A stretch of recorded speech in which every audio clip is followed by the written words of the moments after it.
we're back again today with Harmony Conversations / Harmony FM. I think it's still Harmony FM. It's Harmony Conversations for the pre-recorded stuff. We haven't done any of those in a while. Harmony FM is a live show. Let me just center myself. We stream on 2 platforms, so it's really difficult to actually keep up. Well, no, we're fully on YouTube now. Yes. Oh, I see. Sorry, we have 2 formats. Is that what you're saying? On YouTube. So our main format is the live show. I'm just going to call it Harmony Conversations for now on because it confuses me to Well, it might confuse the viewers because we're listed online as Harmony FM. Yeah, well, look, okay. They know anyway. Let's not argue on air. If they tune in, they will know. So yeah. Okay. Well, my understanding is we have live shows and we have pre-recorded shows. The live shows are Harmony FM and the pre-recorded shows are Harmony Conversations. Conversations because they cover specific topics, whereas when we're on the live show here, aside from 1 or 2 things, we really don't know what we're going to talk about. Anything goes. Hopefully the microphone stays in one place. I like that would be nice. That we don't know what we're going to talk about. I like that. It brings a sense of normality, kind of natural flow. Very good. Okay, I'll take that. That's good. Yeah, and then sometimes things come out of those conversations that then we go back and do a more in-depth view on it. It is a good format. So there we go. How are you, Ricky? I'm good. That was a lengthy that was technically pre-production in the form of an intro. We're such professionals. How are you? I'm well. Yeah, we're finally starting to get some good weather back. Good. Well, it's cloudy today, but at least it's not raining that much. It's nice and humid. I feel like humid weather. It's great migraine weather. If you're of that persuasion. Yeah. Okay. So how should we start? We usually do start. I know you have a topic for today. I know you have some updates. But let's hold off on that. Let's warm up before we get. That's a bit heavy. Okay. So. Not that heavy, but middle of the road. Serious. Yeah. Journalistic kind of. Maybe. Yeah. Hard news. Yeah. Okay. But in the meantime, let's start off a bit lighter. What have you been watching? Anything? Listening to anything? Yeah, I've been rewatching the 3 Bodies Problem on Netflix. So that's interesting. I did watch it, but now I'll go back to watch it again. They never actually came out with a second series of that. Okay. For some odd reason. And that was fantastic. So it really was. Yeah, so the 3 Body Problem, as I understand it, is a science fiction story, and it's based on a book by a Chinese author whose name I'm forgetting. And funny enough, the 3 Body Problem is actually a scientific term in science as well. So it means if you have 1 planet, I think, and 2 moons, 2 suns or 3 suns, and only 1 planet, the gravitational pull will be chaotic. So right, we get hot 1 second, cold the next one. Yeah. So it's all over the place. So we said we'd start off light, and now we're already doing theoretical physics. Or not even theoretical physics, but astrophysics. So yeah, so the gravity of the 3 bodies will interfere with each other as they move and in unpredictable ways. Yeah, chaotic. Yeah. But actually, if you wanted to get more complex, I actually thought about this. Chaos. Like, I thought it was like this, and I simplified this down. So I look at it in a sense of music, so beats. So if you got 4 beats, that's called 4 to 4 beats. 1, 2, 3, 4, 1, 2, 3, 4. Yeah. If you add another beat, again, that's a bit more complex. Yeah, that's your polyrhythm. Yeah. The more rhythms, the more complexity. But with them beats, you can break them down into their simplistic elements. So why can you not do that for chaos? In chaos, it's just simple plugs, but just layers on top of one another. My understanding of chaos theory, and I've only read a little bit of it, and some of it came from watching the movie Jurassic Park. So, is that the reason chaos is unpredictable is not because the first principles are so complicated. It's because it keeps changing and changing and changing. And so music doesn't change like that. Music stays the same. Right, Yeah. but there has to be a limit to the changing. Like, does it go into infinity? Yeah, it depends. It depends on what kind of system the chaos is happening in, because that system may have finite resources. So theoretically, there could be sequences that are infinite because they're theoretical, and there could be real life sequences that are finite because they're a resource. I think. But in terms of music, like if you wanted to imagine a music thing that was more complicated, imagine. So when you talk about 4/4 and adding beats on that, that's still 4/4.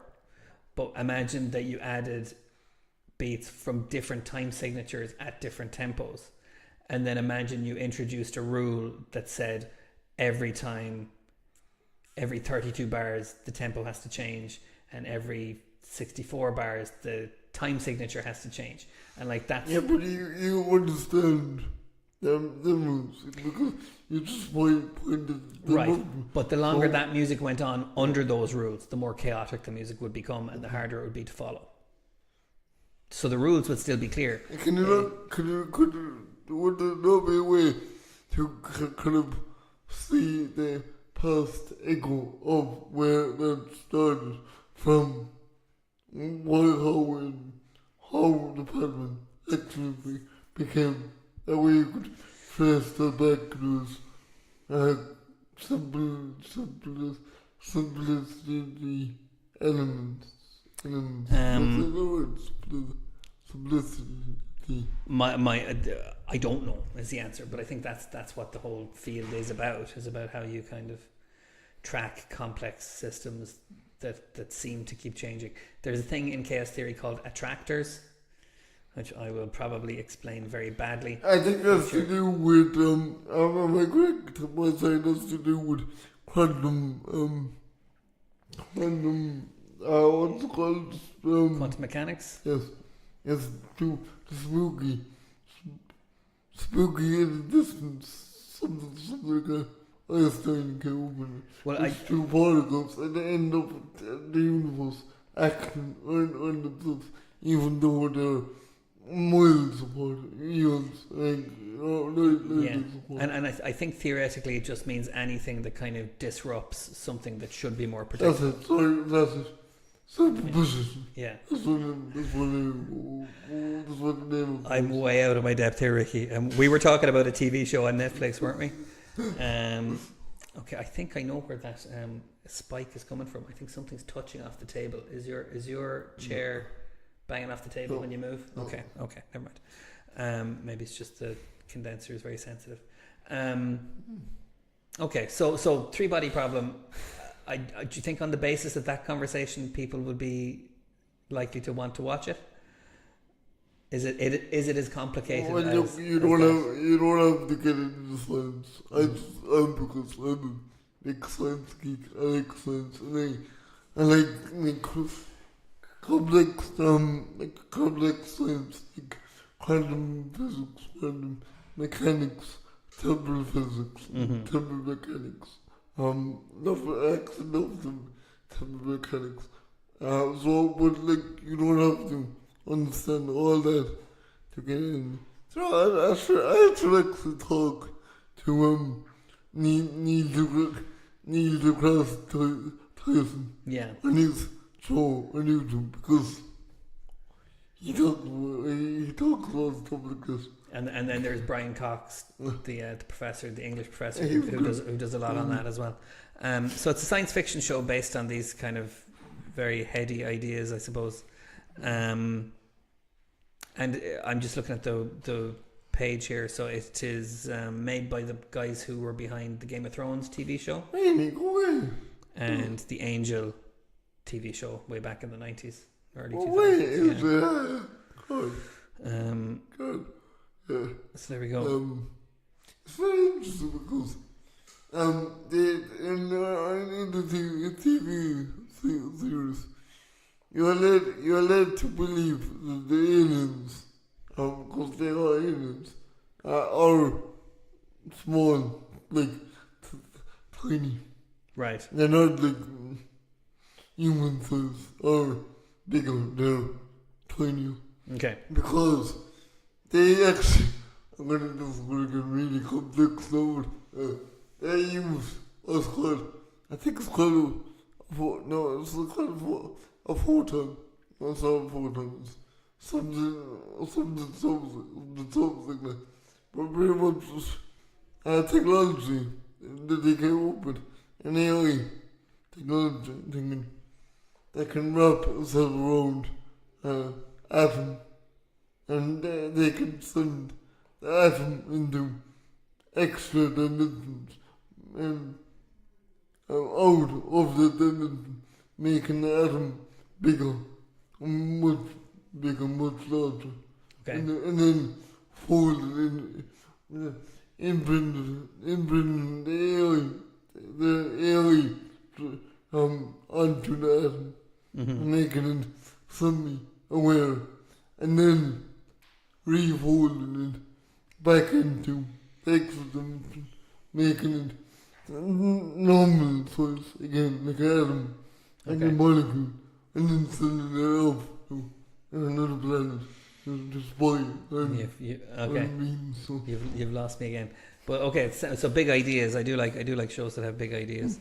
But anyway, the thing is, if they can do it, if they have to do that, then it would suggest that the beings are not human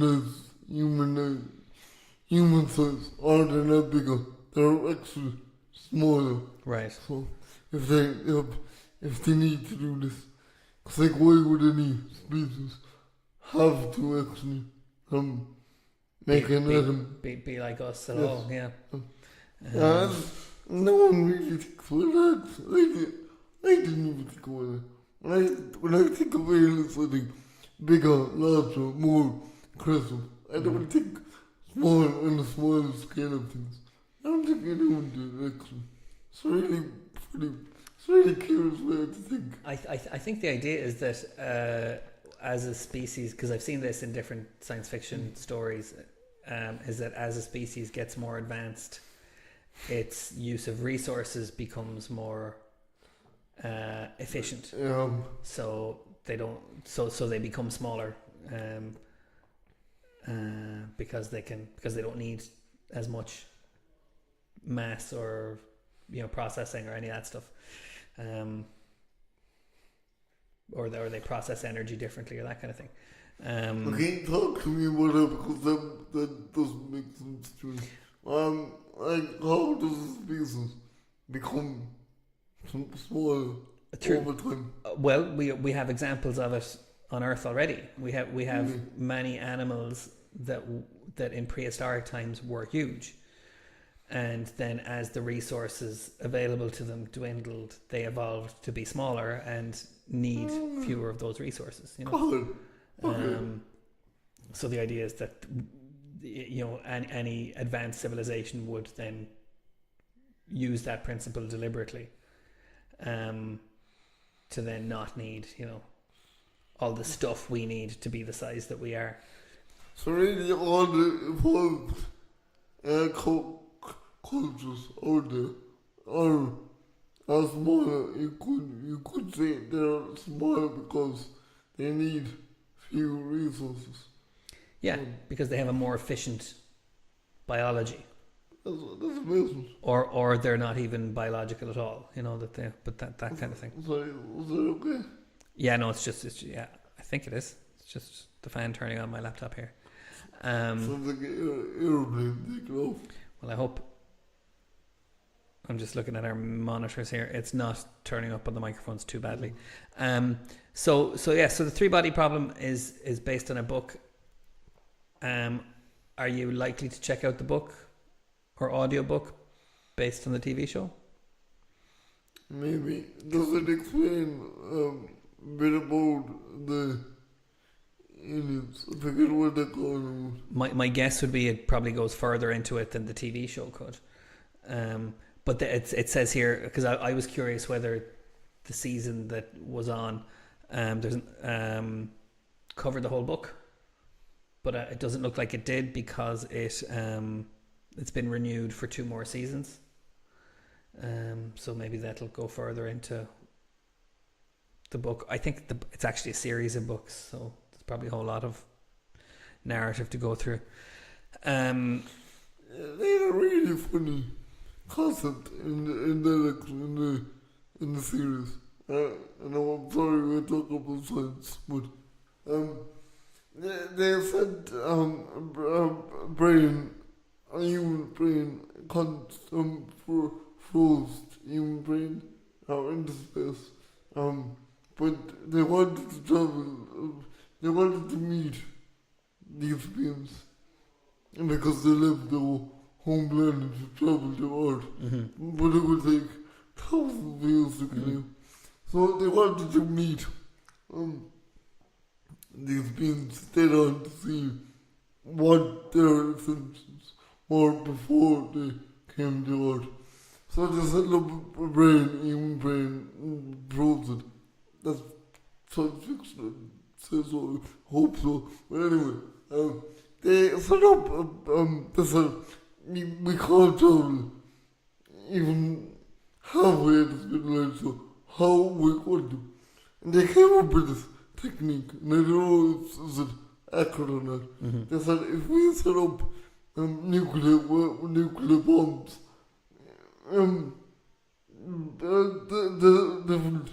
the same intervals, and set them off at a particular moment when the ship was going up, that would propel the ship more faster into space. Again, reaching the half speed of light. Not full, but half speed. Sure.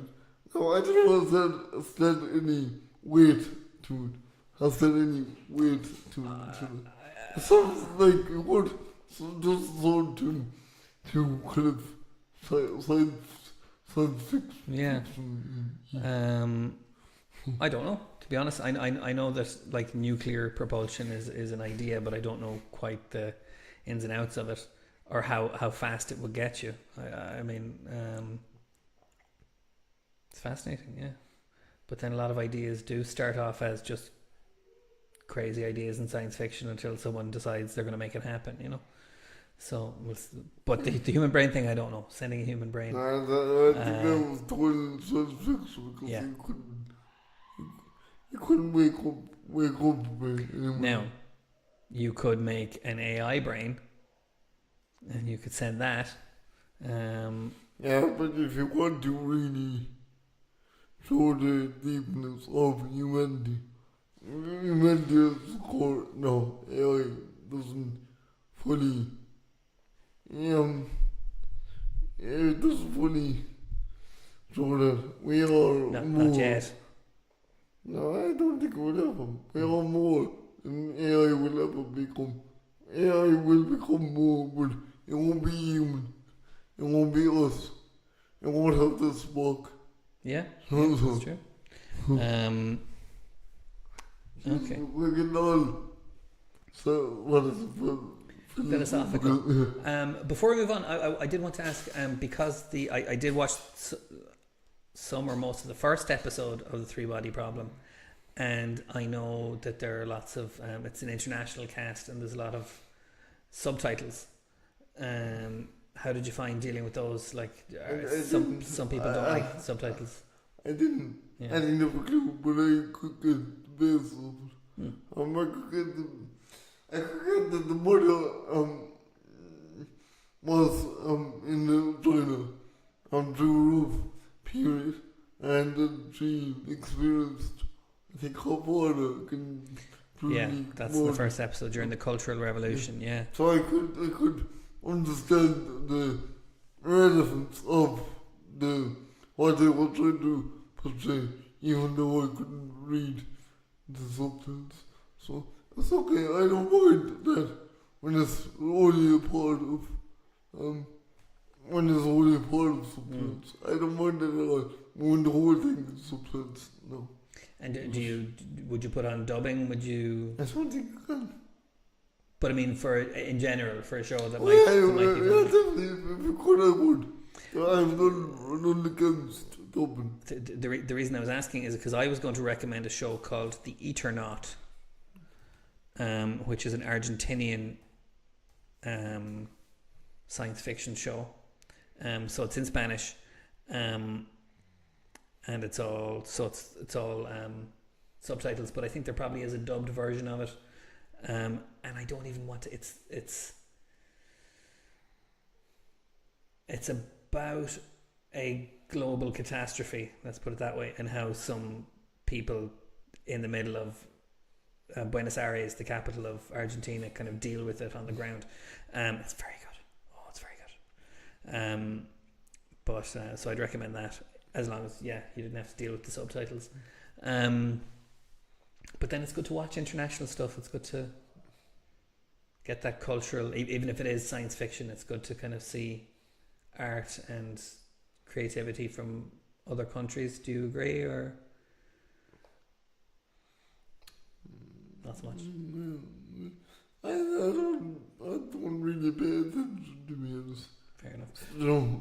I would like to see a very, very good Irish science fiction show or Irish dystopian show that had, how would people in Kerry respond to an alien invasion or something like that. Never seen it. Yeah. I'd say the only thing we came close is it's called the Leprechaun. That's the only Irish I don't think there was any Irish people involved in those movies. That's the Warwick Davis playing the Leprechaun. It's the horror movies. It was good, but the acting was brutal. The accents. How come some actors pull up? They don't pull up the Irish accent. They ignore this really little fake double Irish accent. Yeah. It's really intimidating. I'm trying to think of one non-Irish actor who's done a completely convincing Irish accent, but then I'm sure Americans feel that way when non-Americans do American accents, and that kind of thing. I'm sure there are nuances that only a native speaker would ever get. Maybe. I just think if you're gonna portray a culture, if you're gonna imitate a country's accent, do it right, please, because the last thing you want is just to put on a fake, phony accent. I mean, that to me, as an Irish person, it's making a mockery or accent. It would certainly take you. It would certainly take you out of the show, wouldn't it? Yeah. But even in the series of Star Trek, Pfizer.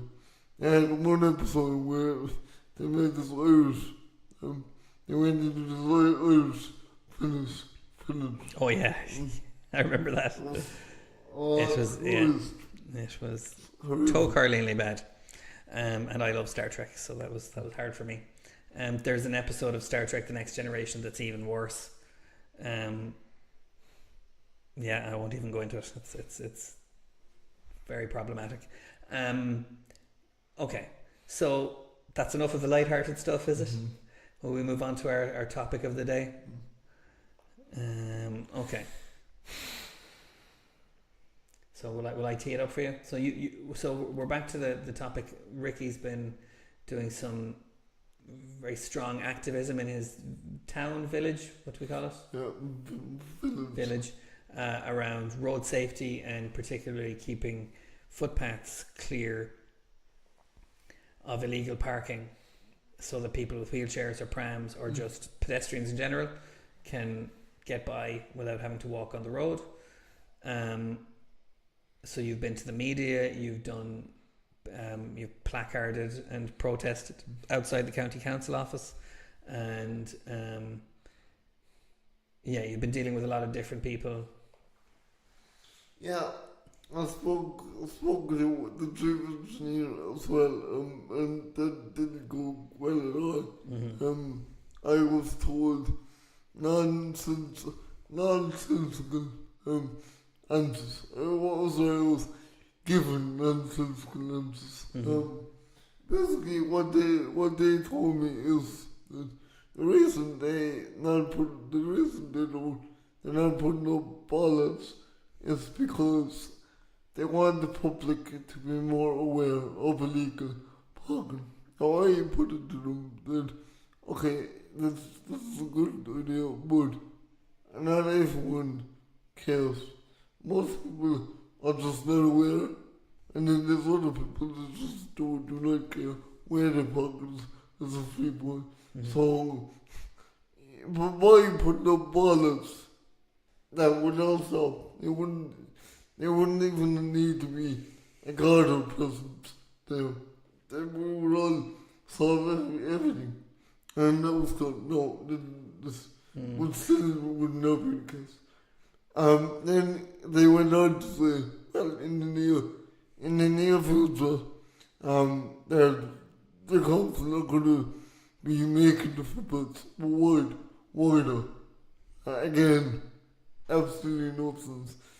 They have a brand new cycle lane down near the new bridge. A brand new wide cycle footpath.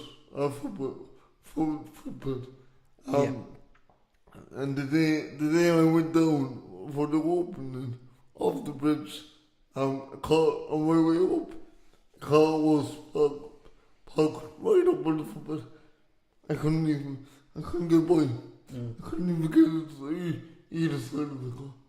I acknowledged that to this particular person that this wouldn't work because of that. I've tried every single thing. I tried every single thing with them, and I know would not move, would not budge an inch. So just, it's so you feel they're not taking the issue seriously? No, I really do, because everything I said to them that day,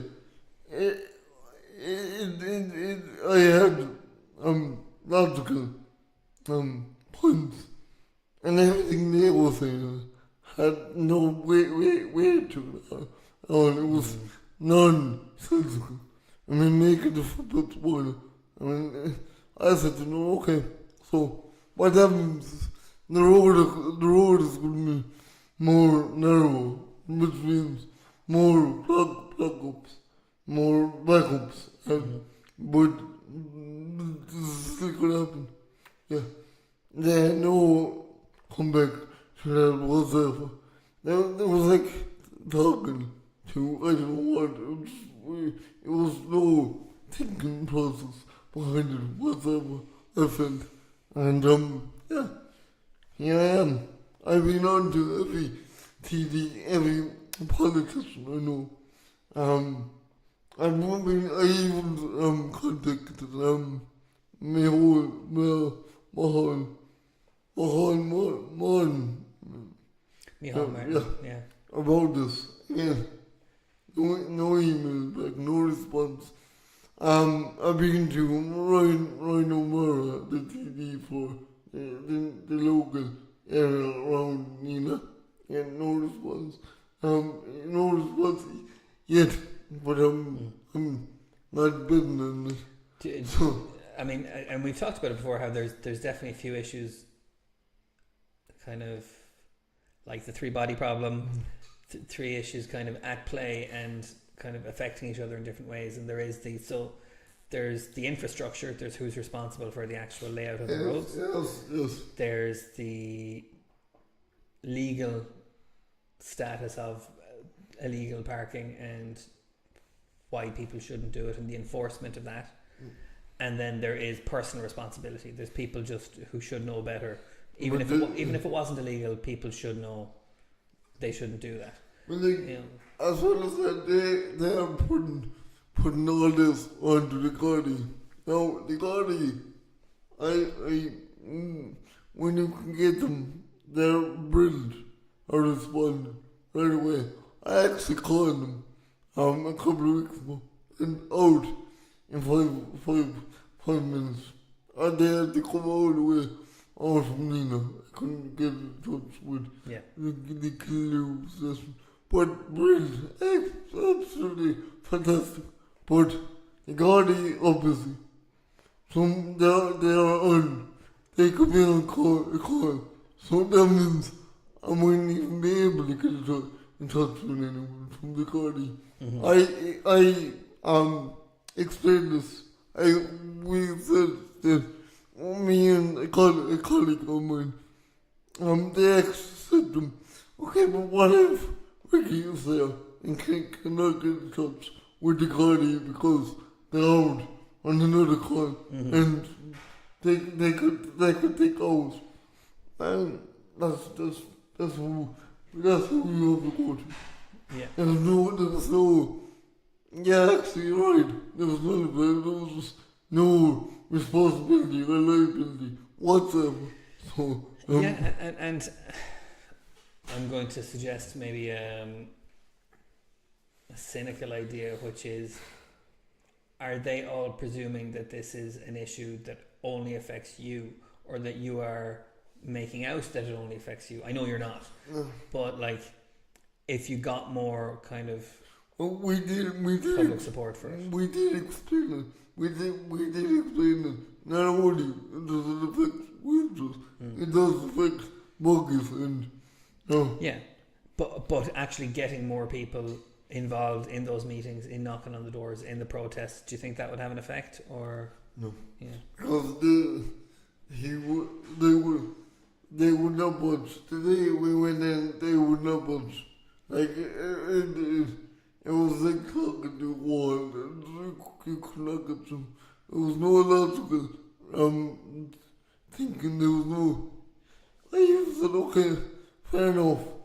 If he can't put up balance, which I don't understand why, but if he can't at least put up some signage, oh no, we're not going to do that either. There was no gift at all, none whatsoever. So, where do you go from there?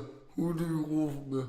I've been on everyone I can think of, and no, it's no use. So that sounds kind of demoralising. It is. And as well as that, I keep saying this and I'm really annoyed at this point because when you say the same thing over and over again, we ratified the UN CRPD in 2014. Now under that, there's a lot of human rights. One of them is the freedom of movement, which states that you should have the right to access your local community without any blockades. that's being denied at the moment. Now I don't, well, yeah, so yeah, denied, it's been denied and rejected because why it's been rejected is because when the summer comes, I can't get anywhere, which means I'm locked, which again is rejecting my movement to access the Yeah. village. Yeah, and again, the convention for the CRPD for the rights of people with disabilities is about the universality of human rights. It's not about people with disabilities having special rights or different rights or unique rights. It's about people with disabilities having the rights that everyone is presumed to have. Anyway, and which seems like a no-brainer, really, doesn't it? Like, I mean, it seems. Why does that even need to be said? I don't know. It doesn't. It really doesn't. So it's not just your human rights that are infringed when you can't pass. It's everybody who can't pass there, and you know. Yeah, I even said okay, but as for this, there's spoilers installed up near the pitch, up near the goal pitch, GA pitch, yeah. How if they said to me, oh, I'm not in charge of the footpaths, I'm only in charge of the road. Now I thought the chief engineer would be in charge of board. I thought the footpaths were a part of the roads. That's what I thought. I could be wrong, but that's what I thought. But I said to them, I said, if you're not in charge of the footpaths, who put up them bollards? Well, we did that. We did that because you requested them to be put up. Like, why are we in your office at the moment? What am I actually asking to do? You know what I mean? There's no tickle behind it.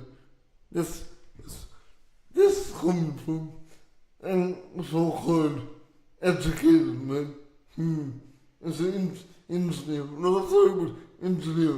I'm supposed to be an engineer. And surely there must be some like logical thought behind this. Yeah, I mean, part of me wants to maybe not defend him, but maybe like be generous to him in some way. In that, like, oh no, believe me, don't, because he wasn't. They definitely wanted me generous. Well, I suppose I'd wonder in general how much of the work that they do is because a member of the public requested it, however right they were. You know, like how much like how are their projects decided and how are they prioritized and how much of that comes from public input. And it might be that none of it does, that like and that just because of that they can't even conceive of how to deal with your request because they've just never had to do it before, or they've never had. But like I'm asking a simple question, and it's anyone could understand. I'm sorry, but it's I'm certain he understood it. I'm just curious about what he thought his responsibility was within that, and if it was easier for him to just say, "Well, it's not up to me," then that's all he needs to have to be able to stop thinking about it, you know. But it is up to them. I don't know if the chief does the chief engineer initiate projects and decide them entirely on his own. I don't know, but Yeah, they're definitely in charge of the road, which again the public is. Well, again, this is where I'd be splitting hairs. He's in charge of the engineering side of whatever project he's assigned, or of whatever cluster of projects are going on in that area. Like his level of autonomy might not be as great as we'd hope it is. You know? Okay, then why not say that to me? Why not say, well, I can point you in the right direction to someone who can? That's a very good question. I don't know. But as far as But you didn't get any impression that this is the kind of thing he would do under certain circumstances, you know. As well as that, I actually, and this is shocking, I looked up plastic bullets and how much they actually cost. They don't cost that much. They will not break it up back. I'm not asking for the whole of Ballina to be bottled up. I'm only asking for one particular area. And that doesn't, that won't break the bank. Yeah. Okay, here's a tricky question. Did you get the sense that on a personal level or on at least a superficial level that he agreed that the problem is a problem? What do you You know, do you think he felt like it is a real issue? Because that's, you know, Yeah, I think you understood it. But like, the thing that caught me the most is the moment I came in the office, right away I was like, well, what you asked for isn't gonna happen. It was like planned. they treated like you were wasting their time. Nothing. Yeah. It's not gonna happen. No, Okay. it's- Now we have a guest who's champing at the bit to come in and share with us. So can we press pause for the moment and say, like, have you decided what's happening next? Yeah, I might be getting onto social media about this. I want to keep protesting. I emailed I forget his name. He's over the county council. Okay, I don't know. Interplay. I emailed him, explained the whole thing. I said, look, I'm gonna give you 2 weeks, but I don't hear anything back. I'm thinking of going on social media, but it's contacting them and saying this because that's ridiculous. I'm not asking for much. All I'm asking is a couple of bullets to keep my life safe, so I don't have to go out in the middle of the road. So, yeah, we'll see what happens. So Okay. it comes back. Okay, well, look, we look forward to hearing more about that. Yeah. In the meantime, I'm going to go get our new. I'm sounding very radio-y today. For once, what's going on? I was going to say. That was a great segue until I ruined it by commenting on it. So here's what we're gonna do. We're gonna do. Oh, look at this for fancy camera work. I'm gonna let you have the show to yourself for 2 minutes while I go and get our guest. I don't know what to say. Oh well, dead air then. It's not my problem. Okay, I'll be back in a minute. Oh. Yeah, so that's the news. Yeah, look, I'm just gonna keep protesting and yeah, I'm gonna give them 2 weeks and if I don't hear anything back, I'm gonna go forward about this. So, yeah, cause like, I'm not asking for what to read, I'm reading it.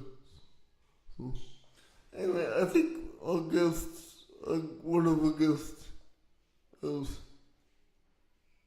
coming in. I could be wrong. No, wait. Yes. Yeah, did you keep the show going, Ricky? I'm doing. Okay, the perfect mark, just straight ahead there. Okay, so on camera now. Oh.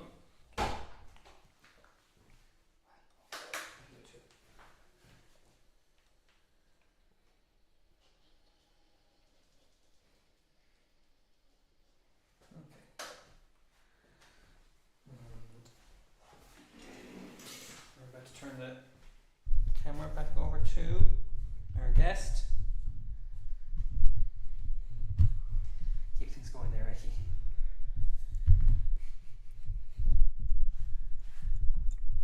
Okay. Mark, how are you?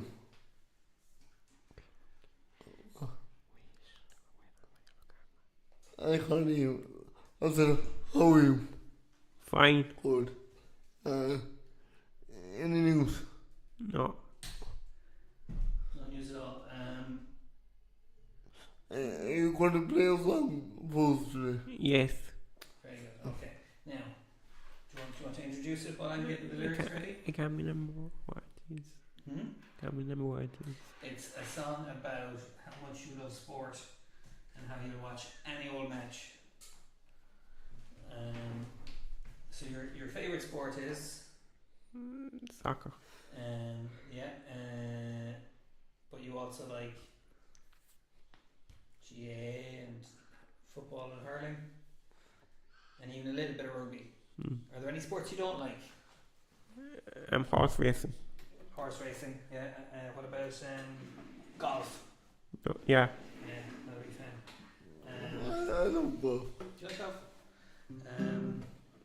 I'm not a big fan of dogs. Yeah, that's another. How do you feel about snooker? Those do. Some big snooker fans in Enable Ireland. Go on, Ronnie O'Sullivan. Go on, Ronnie. Who's your favourite football player? I don't have any because I used to have Wayne Rooney and he's gone now. Oh yeah. Actually, do you know who I meant? I meant Jimmy White. That's right, you did, yeah. We did a whole show on it, didn't we? Yeah, will we just start the song, so? Yeah.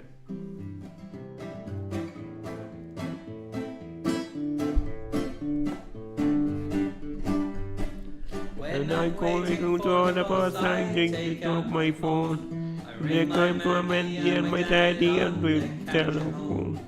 And tell them I will give them my kids on to drink a bone. And they go get a time of bed and then go next alone. Someday I won't be in sleep. And that's the day I was born. So I'll be rolling football, by the match, I watch them all. When I get one moment once I do one to my bill. And listen to my radio and listen to go shoot. And I get drunk and find my coffee, not my favorite thing. And I find what she might and all I do and if I say. Sunday game will be in free. Match and match, I watch them all. Some people rolling football, soccer, any old match, I watch them all.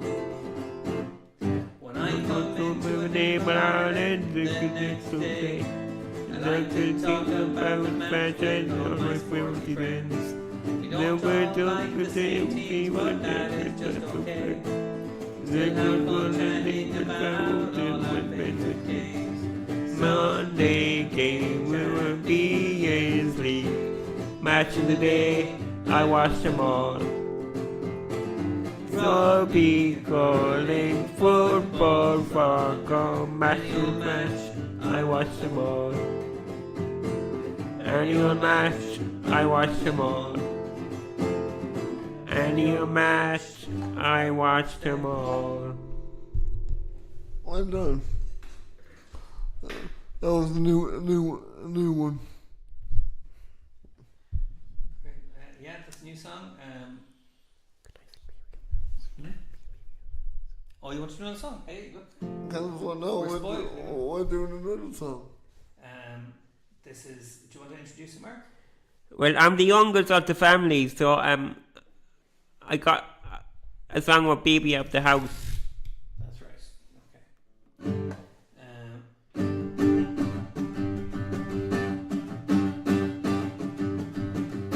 I like being the baby of the house. I'm spoiled watching. I got a brand new mobile phone for Christmas. I wouldn't like another baby in the house. When Evan comes up, he takes my space and he gets too much attention. But sometimes I get a bit scared and I feel like a child. Like going to the dentist or loud music in a pub. I just goggle up to my mother or get some of your things, and then I feel better and I don't feel so bad. I wouldn't like to leave my parents. I wouldn't like to go on respite. I want to stay at home, 'cause that's where I feel safe.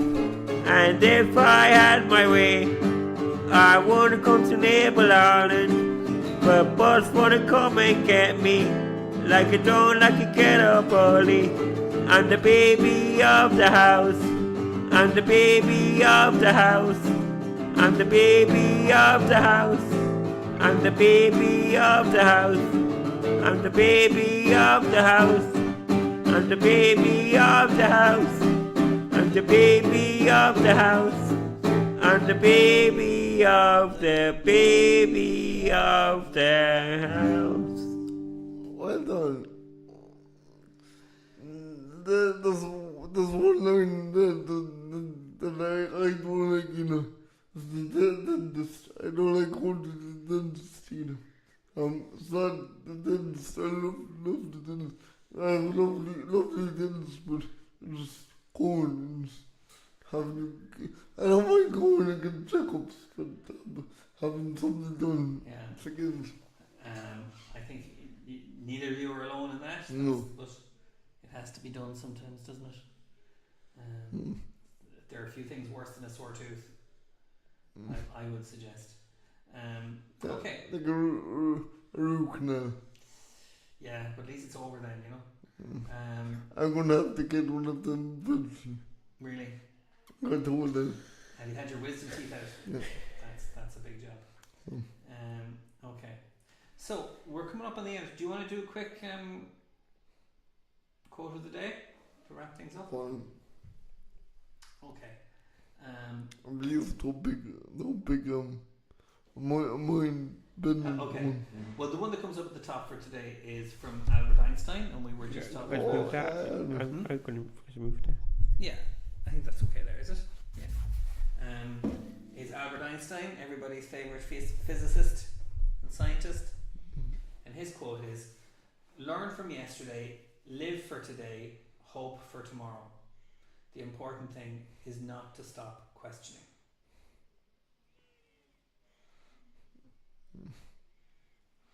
Learn. What is the learn for? Learn from yesterday, Just live for today, Okay, well, I'm hope for tomorrow. only gonna take the 2 lines for now. So what I think that means is learn from yesterday. What is it? Yesterday. Learn from yesterday. And live for today. Yeah. I think that those men that don't just live today, live in the present. Don't be thinking of what's gonna happen tomorrow. I'm just live in the moment. Okay, so the hope for tomorrow bit you're not so interested in. Well, if he wasn't going for that, he didn't make it clear, because that's really points out, and he's saying, live for today and don't think about tomorrow, and also learn the mistakes of yesterday. So what you did wrong yesterday, take from them and learn from them. The rest of it, What do you think of the part? The important thing is to never stop questioning. actually, one of my teachers, science teachers in school told me that never stop questioning things. You will never learn always. I think that's true. It's asking the right questions, though, isn't it? It's not just being contrary, is it? Or is it? You learn from that as well. We learn from negative people. So I was thinking about this, and I was thinking, there's so much negative people in the world, but that's good, because as a person who's not negative, we take from the negative people, and we know what not to do. So, Okay, that's so you learn from other people's. That's interesting. Yeah, I like that. Very good. Not too mind bending in the end. no. Profound. Okay. Well then, do you want want to start signing off? And So, thanks everyone for coming today, and we'll see you back here next week. I don't think I'll be here back next week. we'll see who's hosting next week. But thanks to Mark for coming in.